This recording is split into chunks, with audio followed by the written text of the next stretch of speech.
We're here on a beautiful sunny spring day in the heart of the Princeton University campus. We're in the Grand Central meeting room in the middle of the Peyton Hall, home of the famed Astrophysical Sciences Department of Princeton University. I'm Rex Parker. I'm the director of the Amateur Astronomers Association of Princeton, AAAP for short. And we're here today to have a brief conversation with my friend and colleague, Dr. John Church.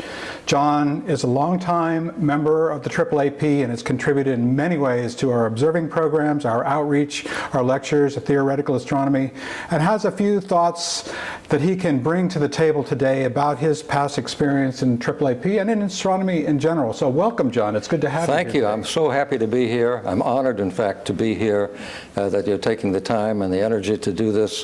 It is really a treat for me, and I certainly really do appreciate. Rex has been my friend for a long time. A long time ago, I was actually director of this club. So long ago, it's practically prehistoric. But Rex has been director for quite a while, and I have to say, I hope this doesn't embarrass him, he's been a terrific director and has led this club so nicely for such a long time. So well, thank you, John. Very happy to be here with you. Let's get into a few questions that may be of interest to our viewers. Okay. So John, let me lead out by asking you, tell us a little bit about your interest in astronomy, how it started, sort of the background from your personal perspective, and sort of how and why you decided to join the AAAP in the first place. Okay. My interest in astronomy goes way back to when I was maybe 9 or 10 years old, and my father gave me a small 20-power refractor. He knew I was interested in astronomy and things like that, and he brought home some books for me to read about astronomy, star clusters, planets, Milky Way, and all that. So I got really interested in it at a very early age, and I got to learn the constellations. And so one thing led to another. In high school, you don't do all that much astronomy, but I did join the Richmond Astronomical Society in Virginia. I grew up in Richmond, and they were a very active astronomy club. And they had a 5-inch refractor that a member had, and it put in a garage with a roll-off roof or something, so we were able to use that for a while. So anyway, it goes way back. At one point, I was even thinking of majoring in astronomy at the University of Virginia. And I did take an introductory astronomy course, which, because I had already studied amateur astronomy for a while, was not that difficult for me. But then I looked up majors and so forth. Then I thought, do I really want to be an astronomer? They stay up all night and sleep all day, just like students do now, in college usually. And I said, no, I'd rather have a day job.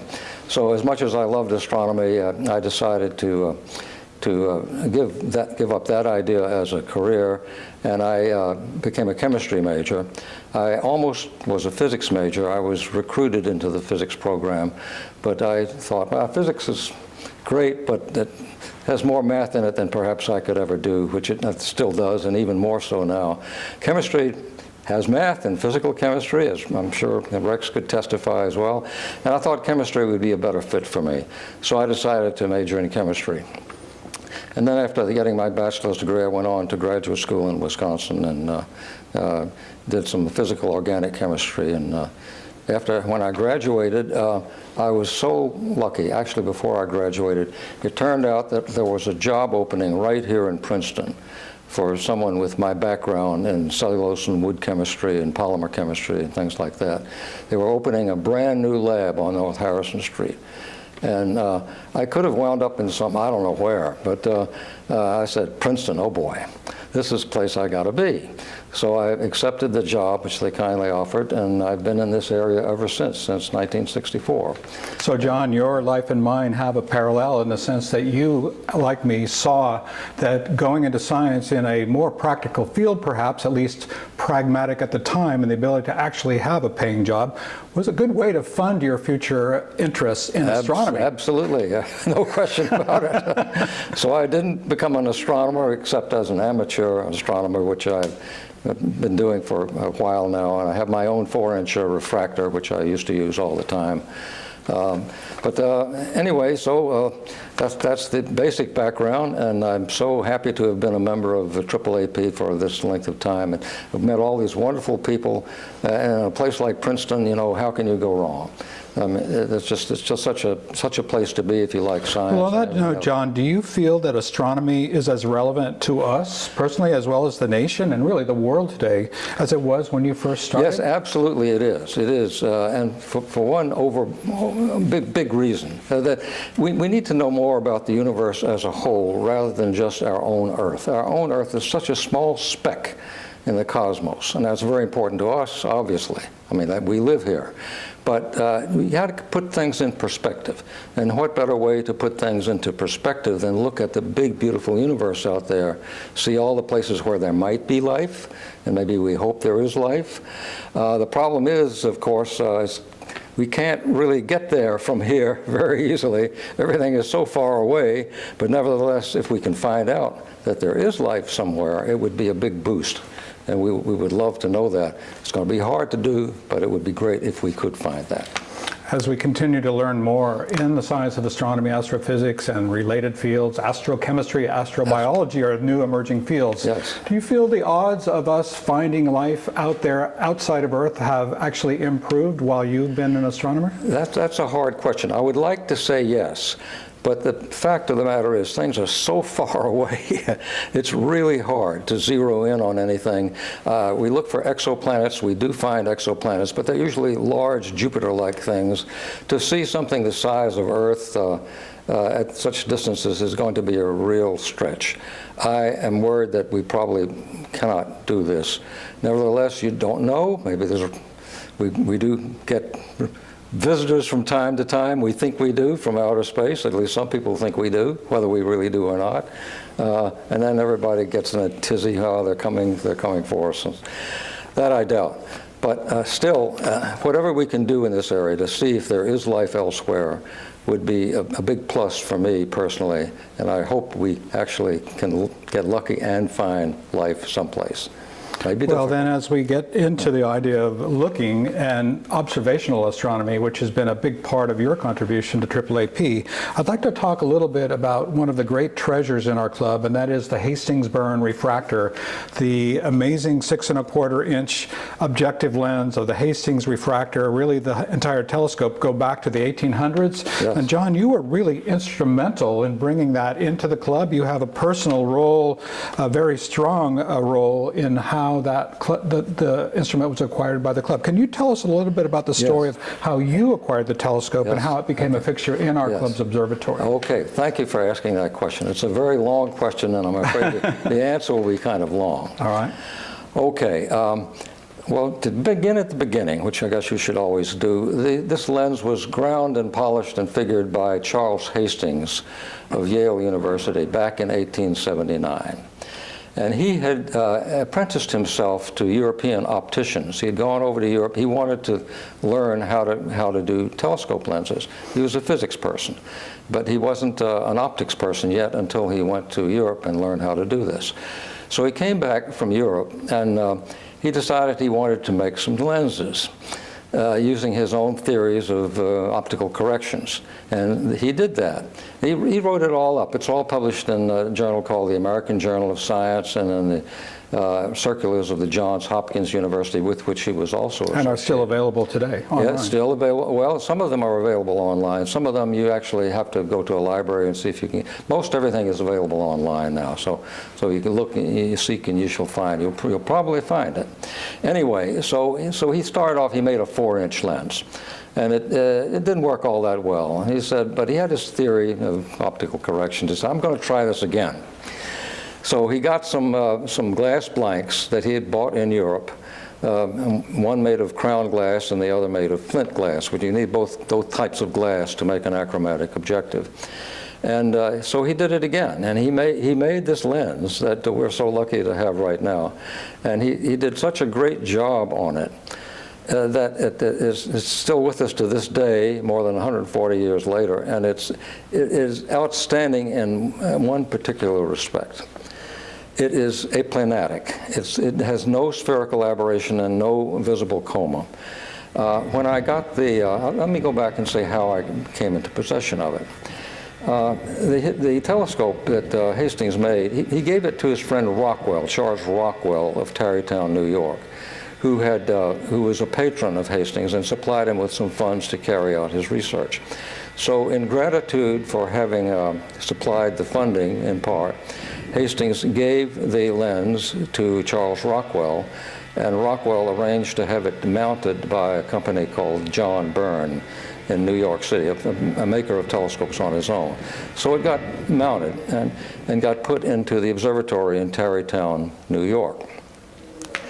And Charles Rockwell used it for a long time and actually took it twice to the Central Pacific Ocean, along with Hastings. One time was in a total eclipse of the sun in 1882 in Caroline Island in the mid-Pacific, a long expedition to get there. And it's all written up. And Byrne was a man of means. He funded his own operations, right? Yeah. Well, Rockwell was a man of means. Byrne was just a telescope maker, but a good one. So anyway, Rockwell had the telescope until 1904 when he passed away. He had no wife, no children, but his sister was the executor for the estate. So this all fell on her to get to sell and see what she could do with all the possessions that Rockwell had, and one of them was this very fine telescope. So she advertised it for sale, and Rutgers University found out about it, and so Anna Rockwell, that was her name, Anna, his sister, sold the telescope with the pier and mounting to Rutgers University for $500, paid in two installments of $250 each. So Rutgers got it. And Rutgers kept it for a long time, and they used it for student instruction. But then they got a better telescope, a larger telescope later, and they put it into storage. And it wasn't being used at all. Now, John, may I just interrupt real quickly? Please. We've witnessed the refurbishing of the Schenck Observatory on the main campus at Princeton. Is that the observatory where it was. this telescope was? That's where it was stored there. It's that the Schenck Observatory is still there. Yes. They have a different telescope there now, which I actually have seen. So there was an amateur astronomy club called the Galileo Club in Trenton, New Jersey. And they found out that Rutgers had this as an extra piece of equipment that they didn't need any longer. So Rutgers very kindly actually let the Galileo Club have the telescope, no charge. They said and what year would that have been? That was in around the late 1930s, late 1930s. So the Galileo Club acquired this very fine instrument. Then World War II came along, and the club couldn't do its activities anymore. The telescope was stored in a member's garage in Trenton. Now, this was before I became a member. I became a member in 1970, but in 1968, one of our members, Henry Kalman was his name, found out that the Galileo Club had this telescope in storage, and they weren't using it. So Mr. Kalman raised $200 from members to buy this telescope. A marvelous 6-inch refractor for $200. And this was in the very early days of the AAA. Yeah, in 1968. The club goes back to 1962. I did not join until 1970. So the club scraped together $200 and got this telescope. Now, what should they do with it? They had it, and where are they going to put it? We had another member named George Parker, who had a farm in Plainsboro, and Mr. Parker said, okay, you can put it here. They put it out in a field, George Parker's farm, and covered it up with a tarp. But it wasn't in very good condition at the time, and no one would go out to Plainsboro and really use it. So the time came for Mr. Parker to sell his own land to a developer. And he said, what am I going to do with this telescope? And so at that point, I had recently joined the club. We met over in Jadwin Hall, not far from here. And the director said, okay, we've got this nice 6-inch telescope. Who wants to take custody of it? And nobody raised their hand. I raised my hand. I said, yeah. 6-inch refractor? Yeah, Fat City. Okay, this is going to be good. So, but I had to move it. So I got people with a station wagon to help me move it into my house in West Windsor. And I managed to actually get it into my garage. But then how am I going to get it out of the garage? It weighed 500 pounds with this heavy pier, which we still, the original pier, which we still have. So I went to the hardware store, I went to a lumber yard and got some lumber. I made myself a little rollaway dolly with casters from the hardware store. And I was able to lever the thing up onto the dolly, and it was able actually to barely clear my garage door and get out into the driveway. And it was great. I had it, but the lens was pretty dirty. And so even when it was dirty, I still took a look through it, and I looked at some star clusters, and I said, oh, wow, this is a nice telescope.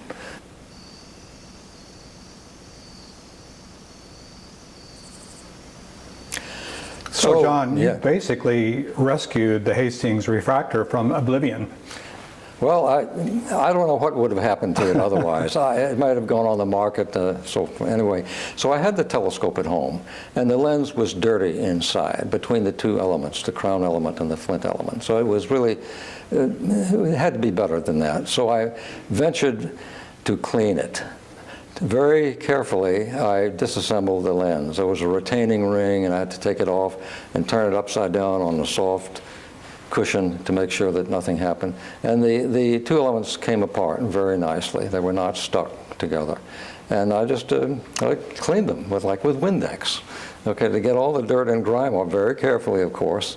And I put it back together just like it had been, and put it back, all back on the tube and all that. Beautiful images I got right from that point on. I said, I've got to learn more about this thing. This is a terrific thing. So I started studying the history of optics and how refractors are designed. And I went so far as to make myself a spherometer to measure surface curvatures. And so I learned how to do that, and I learned the equations for doing ray tracing and things like that, so I could try to analyze. This was way before these were software apps you could just upload. Software apps now, but the ray tracing goes way back, and the equations are pretty well known, and you don't even have to have an app if you can puzzle through the equations and make it work. So I measured the 4 radii of the surfaces, and the spacings and so forth, and then I ran it through my homemade software, and it came out great. It said to me, this lens is perfectly corrected for spherical aberration and coma, which is the very important thing. So many telescopes have been made that are not corrected for coma. They're corrected for spherical aberration. And the odd thing is, Hastings made his consulting career out of designing objectives for the Brashear Corporation that had found out about Hastings and his publications. He consulted for the Brashear Company for 30 years or so. But he became interested in minor improvements to chromatic aberration and making sure the spherical aberration was perfect.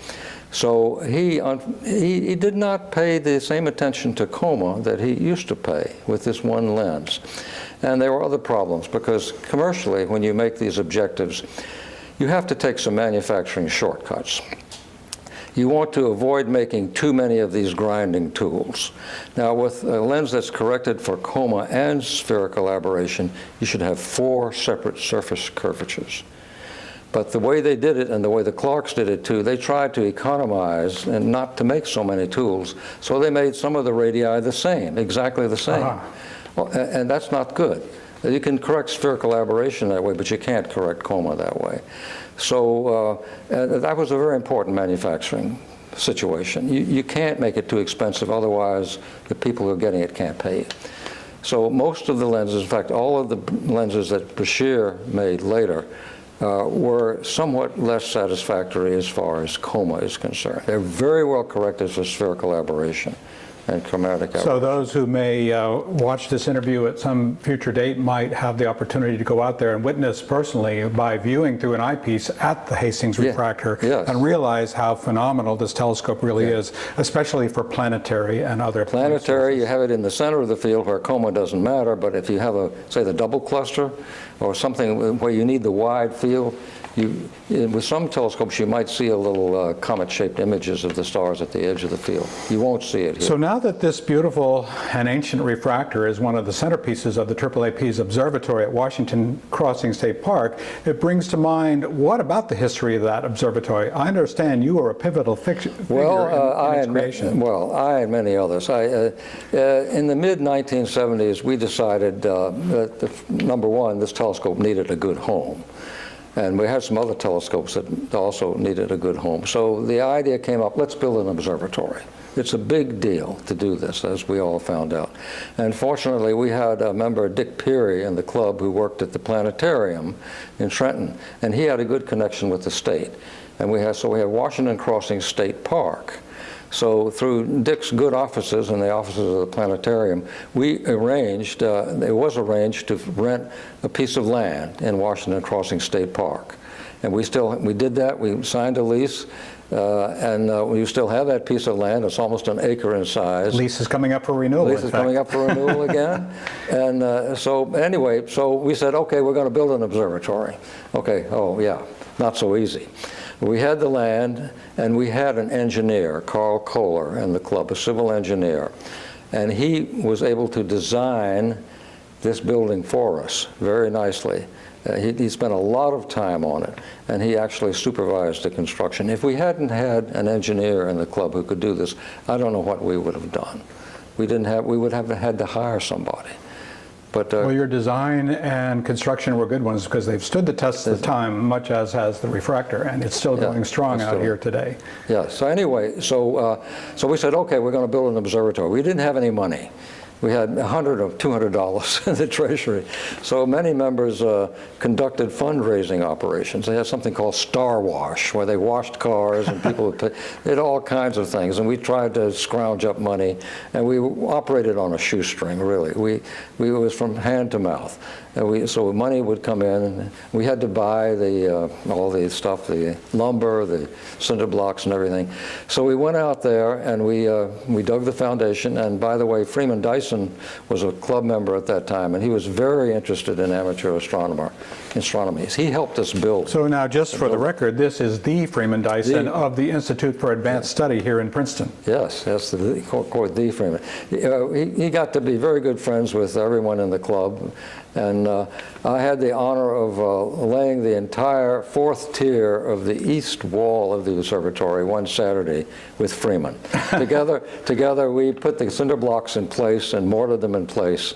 And Freeman was out there almost every Saturday along with us, lending a hand and building this place. So we got it done, and the state required us to have a water supply. We had to have a restroom, and so we had to do that, and we had to do jump through all kinds of hoops and get it done. Well, we did get it done. And then after it was in 1977, I think, we were able to move the Hastings telescope into the observatory. So again, we had to find somebody with a station wagon or whatever they had at that time. And we actually, I hated to see it go out of my garage. You know, I had so much fun with this thing for several years, and taking photographs, some of which were published in Sky and Telescope, actually. And so we moved it. Goodbye to the Hastings, but hello again to the Hastings, because it's now in the observatory in Washington Crossing. And there it has stayed. It's been upgraded. The mounting has been changed and upgraded. Okay, and so it's still there and doing a fine job. Well, John, through the years, our connections through the club and the university and others you've met, there must have been some memorable personalities you've come across through the years. Yes, another famous physicist, so to speak, at the Institute for Advanced Study was a man named Tullio Reggi. And he joined the club. Now, Tullio, unfortunately, had a handicap in that he had polio when he was a child, so he was not very mobile. Nevertheless, he would come to our meetings. He gave us a lecture on relativity at one time. I have to tell you what he said about relativity. He said, relativity is a completely consistent craziness. That's what he called it. He gave us a wonderful lecture about relativity. Anyway, he would actually come to my house once in a while and actually look through the Hastings. But so we had a great relationship with the Institute, and I was fortunate that I was able to have some personal talks with Freeman from time to time at the Institute. We went into many different subjects, too many to go into here, but I treasured his insights into physics and many other areas as well. So again, we're so lucky to be here in Princeton and have these opportunities. Well, John, as a, I would say, passionate observer of the heavens for decades, many things have changed over the time you've been involved in astronomy, and in particular, amateur astronomy and AAAP out at our Washington Crossing Observatory, the very telescopes you're referring to. We've gotten involved in the trend towards astrophotography, but Yes. even newer, the astrovideo or Yes. Electronically assisted astronomy, and only perhaps occasional use of eye through the eyepiece type of observational astronomy. I'd be interested in your thoughts on that trend, how you see that. Is there a place for visual astronomy in the future, or is it all going electronic from your perspective? Okay, I think there will always be a place for visual astronomy. Many people at home have their own telescopes, and they don't have the elaborate equipment that we have at the observatory. So they will still, I think, use their telescope in their backyard and look through eyepieces. I mean, that's a vital part of astronomy to me. It always has been. Now, that's not to take away from the wonderful gear that we have now. I mean, it's terrific. All the things and all the photos that can be taken. And Rex has done some, if I may say so, has done some marvelous work with his own observatory with all the up-to-date equipment. So, but as long as people have telescopes at home and maybe they don't have the time or the energy or to do all the wonderful things that we now do at the observatory, they will still always, I think. Do you think there's something psychologically, even Absolutely. physiologically important about actually Absolutely. having the photons? Yes, touch your that's what retina? Gene Ramsay used to say. Yes. He said, there's nothing better than having the actual photons hit your eye. You know, you Your have a retina. direct connection with the galaxies and the stars and the planets. Yeah. So I think there'll always be a place for visual astronomy. And we do, at our open houses at Washington Crossing, we do, people bring their own telescopes and put them in the field, and they look visually without all the elaborate gear that we have inside the building. I think there will always be a place for... In fact, it makes a great comparison. Yes, to look it both really ways. does. It really does, because you can see things on the screen that we project outside. Then you can compare with what you see through your own eyepiece. So they complement each other. You can't have just one and not the other. You need both. So I think, yes, there will always be a place for looking through actual eyepieces and seeing, as you put it, the actual photons. It's a great feeling to be able to do that. Well, would you say, John, that as you really think back through the many years, decades you've spent staring deep into the cosmos, looking at stars and galaxies and nebulae and planets, what does this mean to you philosophically as a human encountering the great cosmos? Well, there's a lot of poetry written about things like that, looking at the sky. Tennyson, Matthew Arnold wrote great poems about looking at the sky and seeing the wonderful universe out there. It really is a humbling thing for people. I mean, we're so wrapped up in the things that we do here, all the problems and opportunities and things that go on here on Earth. But up there, there's the big wide open sky. It's full of opportunities and promises, and who knows what's out there. So what we do in our own small way is to look up there and think and dream about what might be there. And I think that'll always be with us. Well, thank you, John. It's been a pleasure having you here Rex, a pleasure today having to you talk here, and thank you astronomy. so much for taking the time to come here and do this with me. I appreciate it.